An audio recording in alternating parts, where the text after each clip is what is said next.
والے ہیں مفتی عبدالرحیم خاص صاحب. یہ محفل منعقد ہو رہی ہے جامع مسجد عالیہ کے کانفرنس ہال میں، اور یہ شریعت انفارمیشن سروس کی 500 نمبر کی نشست ہے. آج تاریخ 17 اگست 2015 ہمارے خطوں سے انتخاب 1436 ہجری روز الدین بعد نماز عصر یہ محفل منعقد ہو رہی ہے، اور اس کا عنوان مفتی صاحب نے خود حالات کے پس منظر کو پیش نظر رکھتے ہوئے دیا ہے، اور عنوان ہے نکاح کے شرعی احکام. آپ واقف ہیں کہ نکاح کے بارے میں شرعی احکام سے واقفیت عدم واقفیت کی بنا پر طرح طرح کے بیدار طریقے نہیں ہو جاتے ہیں، اور ایسے حضرات جو تعلیم یافتہ نہیں ہوتے یا شرعی مسائل سے واقف نہیں ہوتے، کئی ایسے بیجا مسلمان کو جو دیگر مذاہب میں ہیں وہ شادی بیاہ کے موقع پر اس کو جو ہے ایک ضروری جز قرار دیتے ہیں، لازمی قرار دیتے ہیں، اور طرح طرح کی برائیوں میں مبتلا ہوتے ہیں.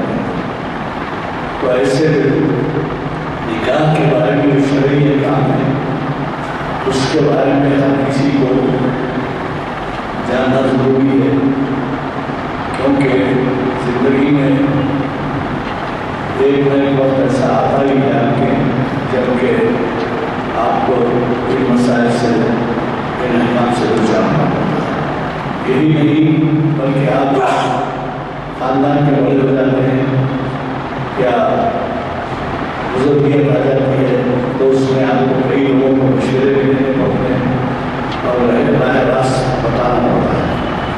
اگر ہم خود واقف نہیں ہیں تو ظاہر ہے کہ صحیح رہنمائی ہم نہیں کر سکتے.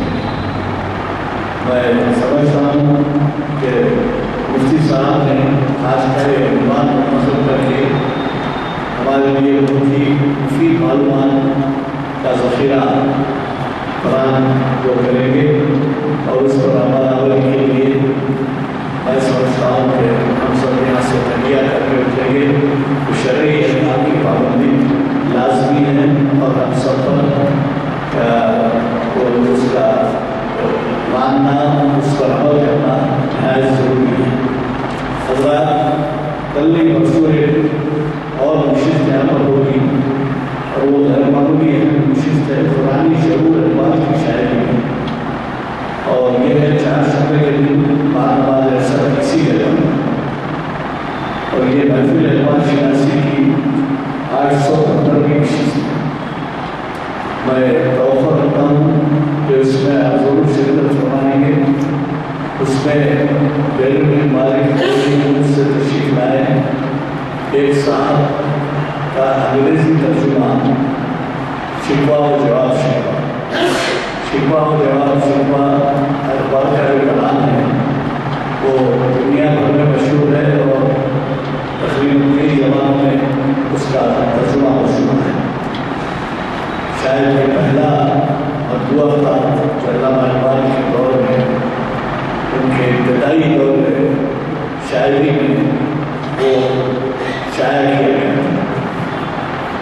اس سے پہلے ان کا کوئی کلام شائع ہوا ہے نہیں، میں اس کے بارے میں نہیں کہہ سکتا، لیکن اب بھی اس زمانے میں 4ویں 5ویں میں پڑھتے تھے جو آج تقریباً 70-75 سال پہلے کی بات ہے، 80-82 سال پہلے کی بات ہے. اس وقت میں وہ شکوہ جواب شکوہ کی چھوٹی سی مطبوعہ دستیاب سے چھوٹے مطبوعہ، اور اب جو ہے اس کا ترجمہ کئی زبانوں میں ہو سکتا ہے. اور شکوہ جواب شکوہ کے بارے میں آپ کو اندازہ لگائیں گے پڑھنے کے بعد کہ وہ کتنی اہمیت کا حامل ہے وہ کلام کا. تو اس کے رسم کلامی یہاں سے ہوگی انشاءاللہ. تو مجھے آج فون پر رائے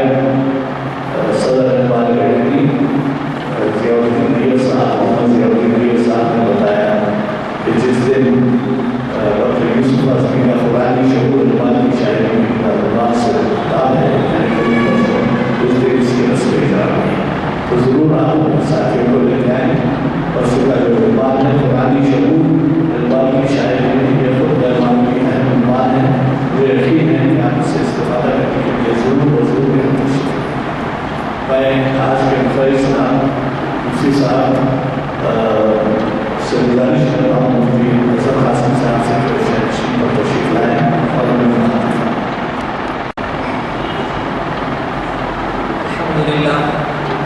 الحمد لله رب العالمين والصلاة والسلام على سيد المرسلين محمد وآله وصحبه أجمعين. أما بعد فأعوذ بالله من الشيطان الرجيم. بسم الله الرحمن الرحيم. من آياته أن خلق لكم من أنفسكم أزواجا لتسكنوا إليها وجعل بينكم مودة ورحمة. صدق الله العظيم. بزرگان محترم، آج کی اس نشست کا عنوان ہے نکاح کے شرعی احکام. نکاح ایک ایسی عبادت ہے جو انسان کی فطرت کے عین موافق بھی ہے. نبی رحمت حضرت محمد رسول اللہ صلی اللہ علیہ وسلم اور آپ سے پہلے گزرے تقریباً انبیاء کرام علیہ الصلوۃ والتسلیم کی سنت بھی خود نبی کریم صلی اللہ علیہ وسلم نے نکاح فرمایا ہے، نکاح کا حکم دیا ہے، اس کی تلقین امت کو کی ہے.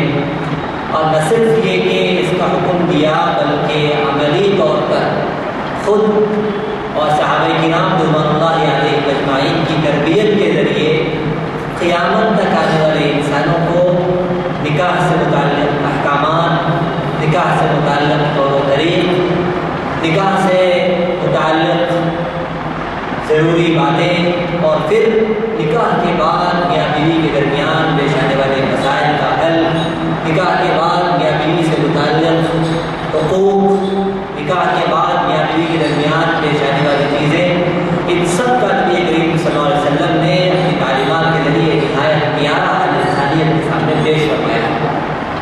چنانچہ قرآن مجید کے اندر اللہ رب العزت نے اس نکاح کی تعریف کرتے ہوئے اس بندھن کو اللہ کی نشانیوں میں سے ایک اہم نشانی قرار دیا. اللہ تعالیٰ فرماتے ہیں وَمِنْ آيَاتِهِ أَنْ خَلَقَ لَكُم مِّنْ أَنفُسِكُمْ أَزْوَاجًا. اللہ تعالیٰ کی اس کائنات میں جہاں بہت سی نشانیاں ہیں، یہ زمین، یہ آسمان، یہ چرند پرند، یہ مخلوقات، یہ جمالات، یہ سب چیزیں جو اللہ کی نشانیاں شمار کی جاتی ہیں کہ جن کو دیکھ کر انسان اللہ کو پہچان سکتا ہے، اللہ کی وحدانیت کا یقین اپنے اندر پیدا کر سکتا ہے. اللہ کی بہت سی نشانیوں میں ایک اہم نشانی اللہ رب العزت نے فرمایا کہ ان خلق لکم من انفسکم ازواجا، کہ اللہ نے تمہاری ہی مخلوق میں سے تمہارے لیے جوڑ پیدا کروایا. اللہ نے انسان کے جوڑے کے لیے کسی اور مخلوق کا انتخاب نہیں کیا. ایسا نہیں فرمایا کہ انسان اگر نکاح کرے گا تو فرشتوں سے کرے گا، یا انسان نکاح کرے گا تو جانوروں سے کرے گا، یا انسان نکاح کرے گا تو فلاں سے کرے گا، بلکہ انسان کی فطرت کو سمجھنے والی مخلوق انسان کے نکاح کے لیے موضوع قرار دی گئی اور کہا گیا کہ اللہ نے تمہارے نکاح کے لیے جس مخلوق کا انتخاب کیا ہے وہ تمہاری ہی جنس میں سے. وَمِنْ آيَاتِهِ أَنْ خَلَقَ لَكُم مِّنْ أَنفُسِكُمْ أَزْوَاجًا، کہ اللہ نے انسانوں ہی میں سے تمہارے جوڑے کا انتخاب فرمایا. کیا فائدہ ہے اس سے؟ بنیادی طور پر اللہ نے دو فوائد اس نکاح کے ذریعے بیان فرمائے. لِتَسْكُنُوا إِلَيْهَا، تاکہ تم اس کے ذریعے سکون حاصل کر سکو. اللہ تعالیٰ نے نکاح کو سکون کا باعث قرار دیا، نکاح کو دل کے اطمینان کا باعث قرار دیا، نکاح کو دل کی طمانینت کا باعث قرار دیا. لِتَسْكُنُوا إِلَيْهَا، انسان کی فطرت میں سکون کا حاصل کرنا ہے. انسان بہت سے مسائل سے دوچار ہوتا ہے، اگر اسے سکون نہ ملے تو وہ عجیب قسم کے اضطراب کا شکار ہو جاتا ہے. اللہ نے اس اضطراب کو دور کرنے کے لیے ایک بڑا پاکیزہ اور پیارا ذریعہ نکاح کا پیدا فرمایا ہے. لِتَسْكُنُوا إِلَيْهَا، تاکہ تم اس کے ذریعے سکون حاصل کر سکو. سکون کے دو معنی ہوتے ہیں، ایک معنی تو دل کا اطمینان ہے، دل کے اضطراب کا ختم ہونا، دل کی بے چینی کا دور ہونا، دل کو سکون کا حاصل ہونا. اور ایک دوسرے معنی سکون کے آتے ہیں کہ جم جانا. اللہ تعالیٰ نے اس نکاح کو انسان کے جم جانے کا باعث قرار دیا ہے. نکاح کے بعد انسان اپنی نگاہوں کو، اپنی خواہشات کو، اپنی ضروریات کو جمع دیتا ہے. یہ اس نکاح کا بہت اہم فائدہ ہے. لِتَسْكُنُوا إِلَيْهَا، تاکہ تم سکون حاصل کر سکو. وَجَعَلَ بَيْنَكُم مَّوَدَّةً وَرَحْمَةً، اور انسان بنا ہی انس سے، انس کے معنی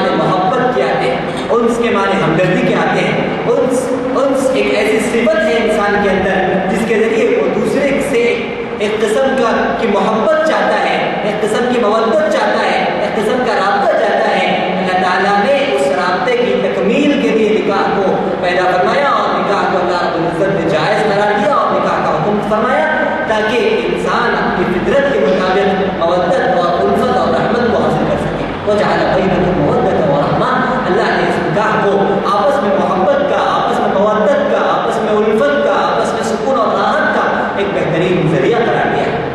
اب یہ نکاح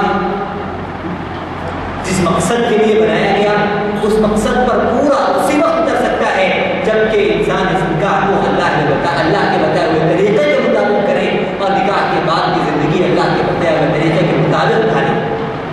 اگر اللہ کے بتائے ہوئے طریقے کے مطابق نکاح کیا جائے گا اور اللہ اس کے رسول صلی اللہ علیہ وسلم کے بتائے ہوئے تعلیمات کے مطابق نکاح کے بعد کی زندگی کو ڈھالا جائے گا تو پھر کوئی وجہ نہیں ہے کہ یہ نکاح سکون کا باعث نہ بنے، یہ نکاح مودت اور محبت کا باعث نہ بنے، یہ نکاح آپس میں ایک دوسرے کے لیے راحت کا باعث نہ بنے، یا یہ نکاح آپس میں ایک دوسرے کے لیے تسکین کا باعث نہ بنے۔ اگر اس نکاح کو سکون کا باعث بنانا چاہتے ہیں اور اس نکاح کو محبت اور مودت کا باعث بنانا چاہتے ہیں، اس نکاح کو آپس میں ایک دوسرے کے لیے اطمینان کا باعث بنانا چاہتے ہیں، تو پھر اس کا بہترین ذریعہ یہی ہے کہ ہم نکاح بھی نبی کریم صلی اللہ علیہ وسلم کے بتائے ہوئے طریقے کے مطابق کریں اور نکاح کے بعد کی زندگی بھی حضور اکرم صلی اللہ علیہ وسلم کے طریقے کے مطابق ڈھالنے کی کوشش کریں۔ کیا طریقہ ہے، کیا تعلیمات ہیں، کیا احکامات ہیں، یہ دین اسلام کا ایک وسیع باب ہے۔ مختصر سے وقت میں سب کا احاطہ کرنا تو مشکل ہے لیکن بنیادی طور پر چند باتیں میں عرض کرنے کی کوشش کرتا ہوں۔ سب سے پہلے تو یہ ہے کہ نکاح کا مصنون طریقہ نبی کریم صلی اللہ علیہ وسلم نے خود کر کے بتایا اور صحابہ کرام کے ذریعے ان کو کروایا، جس سے معلوم یہ ہوتا ہے کہ اسلام میں نکاح کا مزاج کیا ہے۔ نکاح کو نہایت ہی آسان، نہایت ہی سادہ اور نہایت ہی بہترین ذریعہ قرار دیا گیا۔ کیا چیزیں نکاح میں رکھی گئی؟ نکاح میں بنیادی طور پر یہ چیزیں رکھی گئی کہ نکاح کرنے والا اور جس کے ساتھ نکاح کیا جا رہا ہے وہ دونوں راضی۔ نکاح اس وقت منعقد کیا جا رہا اس وقت دو گواہوں کی موجودگی، جو گواہ کے مسلم ہوں اور عادل ہوں، جو گواہ کے اللہ پر ایمان رکھتے ہوں اور یقین رکھتے ہوں، ایسے دو گواہوں کی موجودگی میں شوہر اور بیوی کا ایجاب قبول کرنا یا شوہر کا بیوی کے وکیل سے یہ کہنا، بیوی کے ذمہ دار سے یہ کہنا کہ میں نے آپ کی بچی سے نکاح کیا ہے اور بچی کے والد کا اس کو قبول کرنا، یا بچی کے والد کا شوہر سے یہ کہنا، لڑکے سے یہ کہنا کہ میں نے اپنی بچی کا یا اپنی بہن کا یا جو بھی ہو اپنے رشتہ دار کا یا جس عورت نے مجھے اس نکاح کا ذمہ دار بنایا ہے اس کا تم سے نکاح کر دیا، کہ تم نے قبول کیا؟ لڑکا کہتا ہے ہاں میں نے قبول کیا، نکاح منعقد ہو جاتا ہے۔ نکاح کے انعقاد کے لیے شریعت نے مہر متعین کیا ہے اور اس مہر کی ادائیگی اور اس مہر کے وعدے کے ساتھ نکاح مکمل ہو جاتا ہے۔ نکاح کا یہ آسان اور بہترین سا مضبوط طریقہ نبی کریم صلی اللہ علیہ وسلم نے بیان فرمایا۔ حضور اکرم صلی اللہ علیہ وسلم کے دور میں بے شمار نکاح ہوئے، خود حضور اکرم صلی اللہ علیہ وسلم نے متعدد نکاح فرمائے۔ ان کا طریقہ یہی ہوتا تھا کہ حضرت علی رضی اللہ عنہ کے نکاح کی مثال ہم اپنے سامنے رکھ سکتے ہیں۔ کیا پیارا نکاح حضور اکرم صلی اللہ علیہ وسلم نے حضرت فاطمہ کا فرمایا۔ حضرت علی نبی کریم صلی اللہ علیہ وسلم کی مجلس میں حاضر ہیں، تشریف لائے ہیں حضرت فاطمہ کے لیے پیغام نکاح لے کر۔ آپ کی مجلس میں بیٹھے ہیں، شرم کی وجہ سے بول نہیں پا رہے ہیں کہ وہ فاطمہ کے لیے پیغام نکاح لائے ہیں، فاطمہ کے لیے پیغام نکاح لائے ہیں، شرم کی وجہ سے بول نہیں پا رہے ہیں۔ نبی کریم صلی اللہ علیہ وسلم کو اللہ کی طرف سے وحی ہوتی ہے کہ علی آپ کے پاس آئے فاطمہ کا نکاح، فاطمہ کا پیغام لے کر۔ حضور اکرم صلی اللہ علیہ وسلم خود سوال کرتے ہیں کہ علی فاطمہ کا پیغام لے کر آئے ہو؟ حضرت علی کہتے ہیں کہ ہاں فاطمہ کا پیغام لے کر آیا۔ غور کریے، اس محفل کو آپ منگنی کی محفل کہہ سکتے ہیں۔ آج منگنی کے نام پہ ہم بڑے بڑے رسوم و رواج کا شکار ہوتے ہیں، منگنی کے نام پہ پتہ نہیں کیا کیا کام ہم کرتے ہیں۔ صحابہ کرام کے دور میں منگنی بڑی پیاری ہوا کرتی تھی۔ نکاح کرنے والا لڑکا یا اس کا والد اپنے بیٹے کی طرف سے یا خود کی طرف سے نکاح کا پیغام دیتا تھا، لڑکی کا والد اس پیغام کو قبول کرتا تھا، نکاح کی تاریخ متعین ہوتی تھی اور اس تاریخ میں میاں بیوی کے درمیان نکاح کر دیا جاتا تھا، لڑکی کو لڑکے کے گھر بھیج دیا جاتا تھا۔ نکاح کے بعد ولیمے کی ایک تقریب دولہے کی طرف